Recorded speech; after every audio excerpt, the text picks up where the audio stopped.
team. We had a really a complete effort, and though it wasn't pretty at times, it was really a satisfying team win to see so many players contribute. I thought our defense was outstanding. The turnovers early they were game changing, and the players that stepped up in their roles. We had a number of guys played very well defensively. I was very proud of our offensive line. Our offensive line blocked extremely hard, protected the quarterback. We've really improved in the last couple of weeks. We've only had 3 sacks in the last 2 games, and 2 of them were on the quarterback. So we've really improved that area of our game. Really proud of how we ran the football with Avery Morrow. And I thought Torrey Horton was outstanding. What an incredible competitor. And as bad as we were offensively, that the last drive was really a special thing. And for a young quarterback like Braden Fowler to just continue to fight and finally make some plays at the end of the game like that with Torrey and our offensive line protecting. And then Michael Boyle hitting the field goal at the end. I mean, that was just a lot of people had to do their job. And the sequence at the end of the game, so many things had to go right. But we actually practice those situations every Monday. We have a different end of the game situation, and we did a different one today.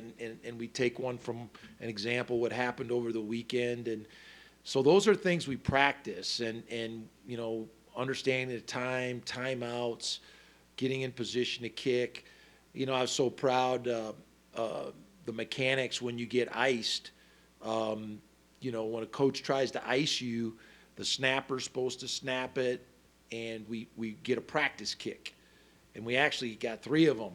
And, he missed the first one pretty badly, but they called timeout, and then we got the penalty, and then he was able to compose himself and kick it. So just so many things to be proud of. I just told our team that was the first time this season I've seen them play that hard for each other and play unselfishly. So that's definitely something to build on. Our first conference game, playing on the road, playing in a tough environment, and, standing up to adversity and finishing. I think there's a lot that we can build on there. We're very excited to come back home and to play a really competitive Utah State team. I think this team is extremely well coached. Blake Anderson, I've played him before in bowl games and just have known him a long time. I have a lot of respect for him and his teams. And I just really think this is a hard-playing team that's getting better.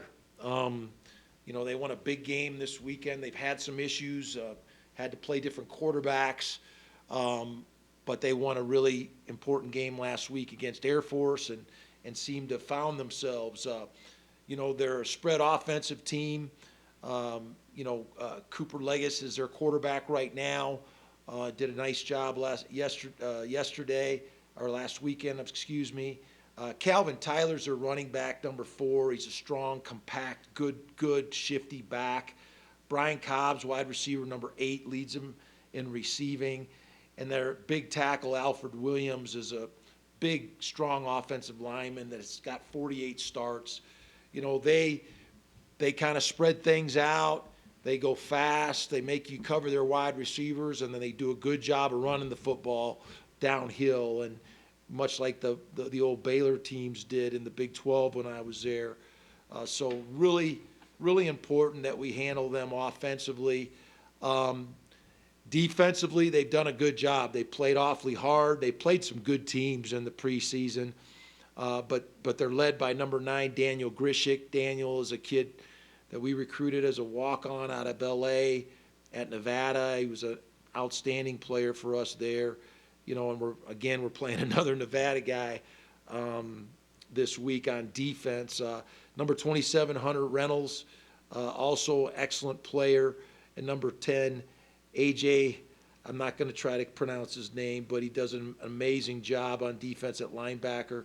Really active team, physical physical defense, extremely aggressive, a lot of man coverage. So we're going to have to do a good job. We do have some guys nicked up, beat up. I don't know if Clay's going to be back this week. He's probably another week away.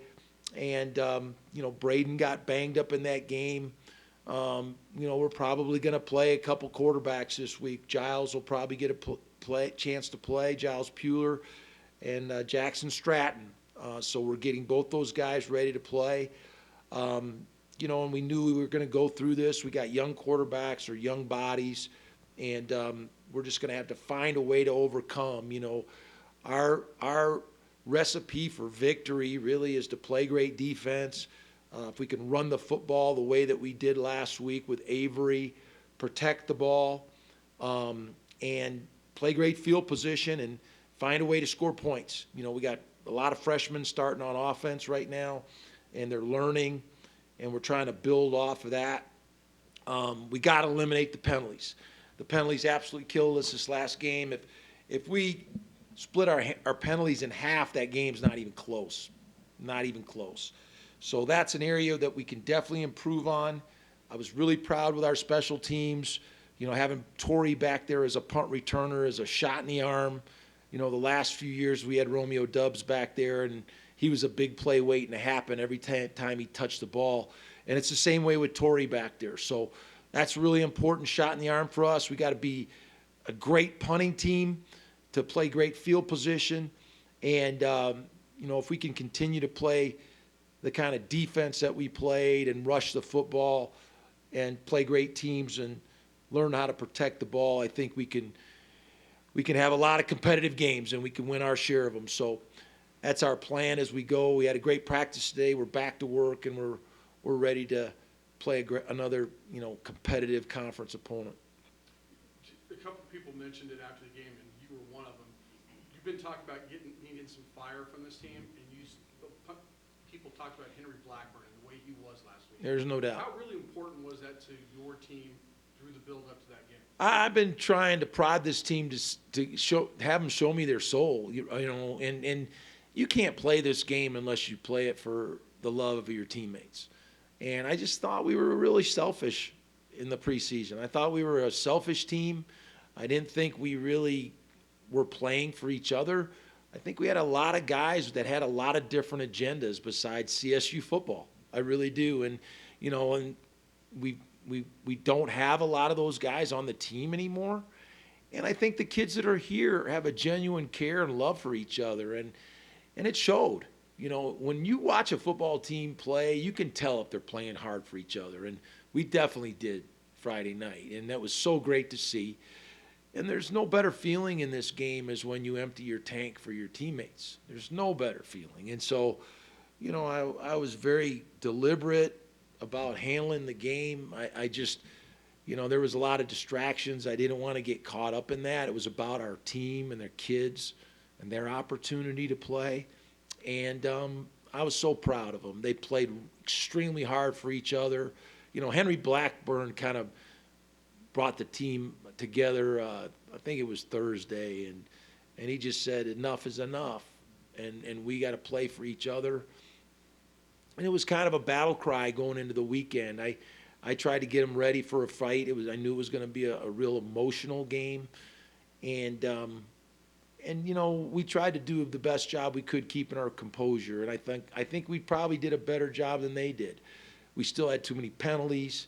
And we have to do a better job there. We got a lot of young guys playing, and, young kids are emotional, and they get in bad body position, and they make poor decisions at times, and we did that, and we paid the price with penalties for it. But we have to learn from it, and it's, I hate to sound like a broken record, but, we haven't had any continuity in our lineup to really build on what we're doing. So, we have new players in every week. We'll probably have some more new guys this week, and we have to fight through the lessons that they learn when they play. So it just is what it is. We got a really young team, but it's a team that is definitely moving in the right direction.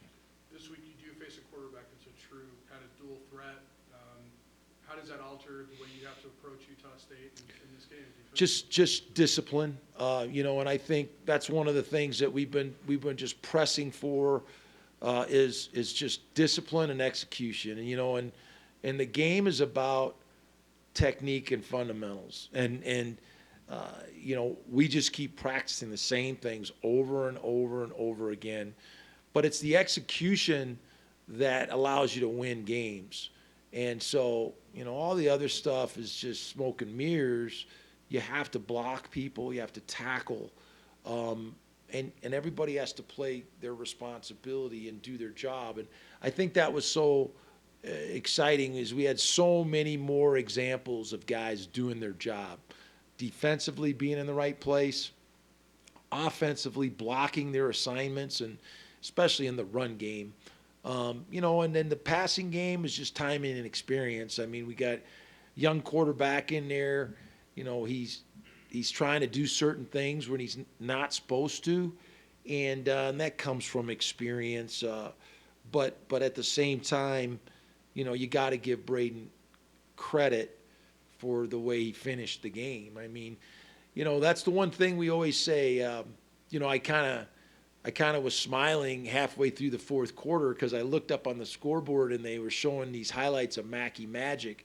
And they were all our wins over the last 5 years. And I told my wife afterwards, I said, we won a lot of games like this on this field. And it's just by hanging in there, showing a lot of grit, and playing the situations out. We take a lot of pride in the 2-minute drill and being able to move the ball in the scoring position. And as tough as it was for us to do that, we did it when we had to, and so you got to give the quarterback credit and the offense credit and our special teams credit for how they finished.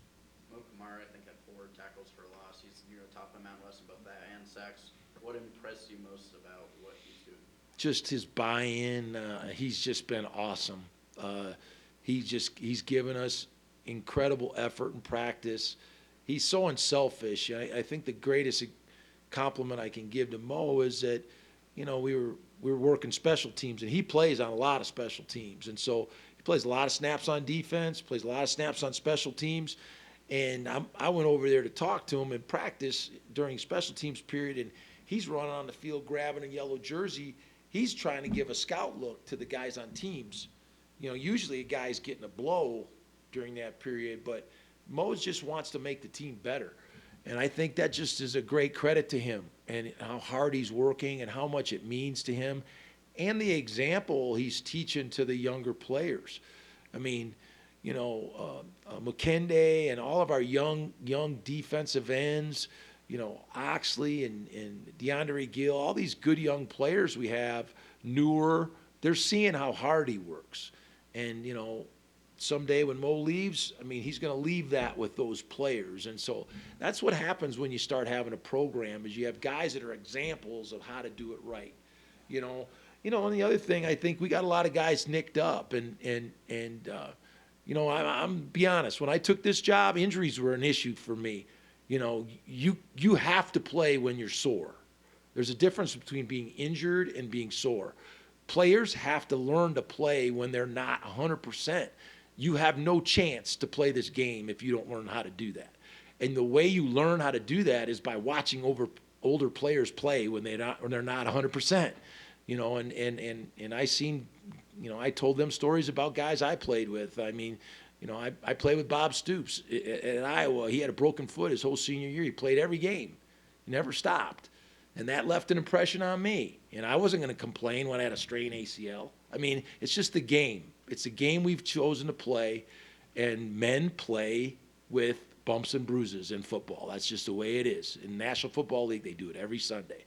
So, it's just something that kids have to learn. Those are not, those aren't experiences you come to college with. You learn those from older players.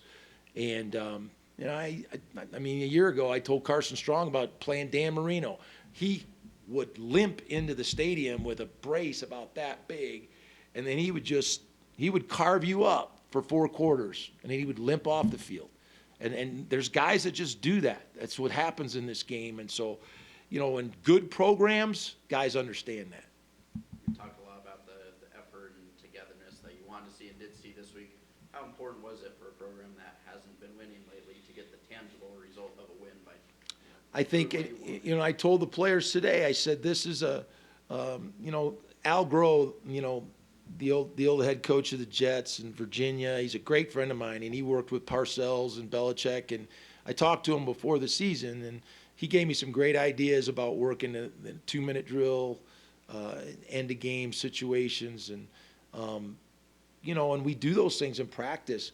But he said it's a great opportunity to tell those players that everything matters. Their conditioning matters, the way we practice matters, the way they prepare matters. And just it reinforces that we got to keep doing those things. And it is important. I mean, it was important that we had success so the guys can see that the hard work that they're putting in is paying off. And if we do those things, we got a chance to win every week.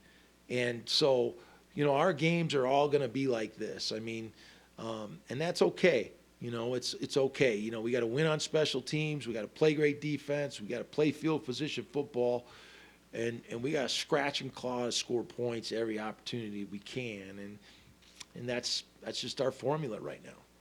What are the things that you kind of work with Braden this week now that he's got a start under his belt? Because it seemed like at times in that game he was throwing off his back foot, Yep. not really following through on his throws. Yep. Are those just things that you can work on to make it Well, I better? think it's the reality of what we're dealing with. We're playing with young quarterbacks where the last time they played competitive situations was high school. And so they get away with some bad habits in high school because of their talent. And you can't get away from those things. I'm trying to explain to these 18-year-old kids, you're not running away from these defensive linemen. They could run around like they're Mahomes in high school. These guys are talented players, and they are going to hit you. So you can't outrun them. So, we've gotten caught in the last few weeks with our guys thinking that they're athletic and they're faster than they are. They're not, I had to tell them, you're not that fast. Okay, so throw the ball away. I mean, and so they're just lessons that until they experience them, it really doesn't matter what you say to them. And unfortunately, sometimes bad things have to happen to a kid before he learns. But they will learn. But right now they don't have anything to fall back on except their high school experience. And so, and that's why we got to play them, and we got to manage them the best we can, and we got to play well around them. Guys like our experienced players, like our offensive line and our running backs, and the way Avery played. We have to lean on those players, and then these young guys got to keep getting better and better and can't make the same mistakes.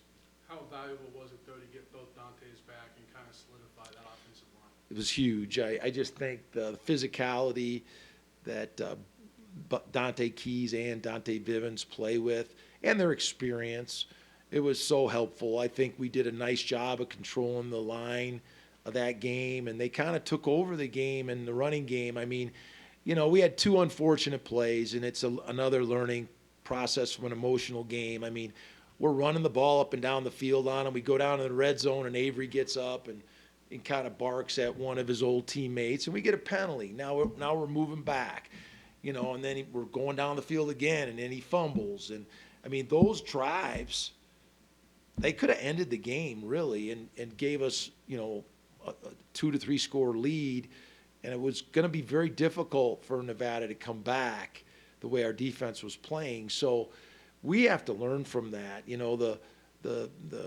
push out of bounds, on the long 99-yard drive. I mean, if we don't help them with 2 penalties on that drive and a not very good spot,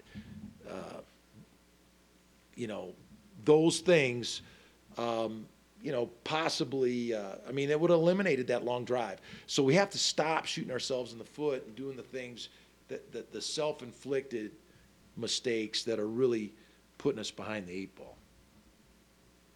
You just really encouraged now with the running game after what the offensive line did and what Avery was able to do. Yeah, and I think we came into the year feeling like we would have a good offensive line, and we had a couple injuries after the Michigan game, and again, I hate to sound like a broken record, but when you have new players in there, it seems like they have to make their first game mistakes, and then, you can't build off of any continuity that you have. But I think that line is going to continue to improve and get better the more that they play together. And, and the backups got to keep getting better too. We have to be able to function if those guys have to play. I think George Mickey Hahn has done a nice job at center. He's had to come in and really, he did a great job of communication. He's battling. He's taking it serious, his preparation. And that's really been important so we could move Jacob outside to left tackle.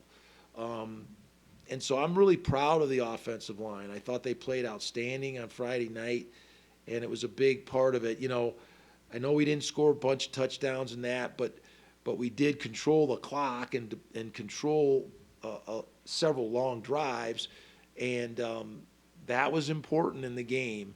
But we got to start finishing drives. We got to finish drives, and we got to play at a higher level at quarterback. I mean, we're playing with a young kid. It's not our standard, but we've got to continue to play with better fundamentals at that position, and better decision making, and complete more routine passes. And so that's our challenge, and we'll keep pushing for that. I think I just started the season, I felt like all these quarterbacks were going to play at some point. It's just one of those years. And so we'll see. I know Giles has been working awfully hard, and Jackson, and there's a good opportunity, a good chance they're going to get their chance to play. Do you feel like your defense did take a step forward, especially in terms of not giving up a lot of chunk plays, explosive plays? Absolutely. I think there was much better execution. And I think we had more plays where we were in the right position executing the design of the defense. And, I think that, as we see more execution on both sides, on all three phases, our play will pick up. And we need to see the same thing.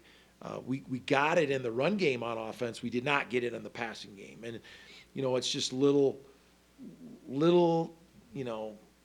depth of a route by a young receiver, or the quarterback just trying to make too much of a read and throw deep when he doesn't have to. He can just take the short route. And so, it's just little things like a communication on a protection call, all those things. So those things kind of add up over the course of a game, and all those small, minor mistakes end up being poor execution.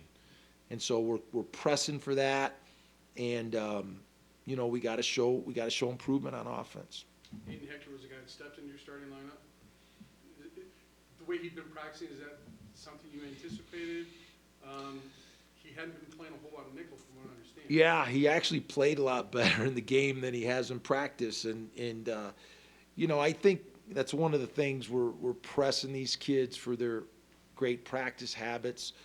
And but boy, was that a big play that he had, and Mukende's play was huge. And so those are what we're capable of, and those are two kids that weren't starting. Up until this week, Aiden hadn't been starting, and so it just shows that we have some really capable young kids that are capable of doing really special things. And so, I love our young D linemen, Mukende and Grady Kelly. Those kids are really good players, and they're making a great contribution to the team. And I'm just anxious about pouring a lot of coaching into these kids in this second part of the season. Justin? Yeah, I just wanted to ask about Clay Millen. You got into it a little bit last week, just talking about how this could be beneficial from him, maybe get a different perspective of the offense. Did you get a chance to break down the game with him, just kind of ask him what he saw in that game and, kind of what he learned from it? Oh yeah, he was very involved in the game, and then also we watched the game with him, and I think he sees our football team. We got an offensive line that's capable of playing well. I think we got as good a receiver in the conference And you know, the way Avery played, I mean, that was a really productive game at running back. And so I think he can see the pieces of the puzzle coming together. You know, we got to keep bringing the young receivers around, you know, and getting our tight ends involved. But we've got some pieces that we can build on. And then, you know, Clay, when he got hurt, he was throwing for the highest percentage in the league, and so, you know, we had some passing success with Clay in there, and so we really need him back. We'd love to get him back. I think he's probably a week away, and so we're hoping to get him back the Hawaii game. But I think he'll be better for this. You know, and it's a long season. A lot of the decisions that a quarterback makes, he's got to make for the long haul, not just for that one play. And so I think he'll understand the value of throwing the ball away a little bit better when he comes back. Thanks, Jay. Thank you.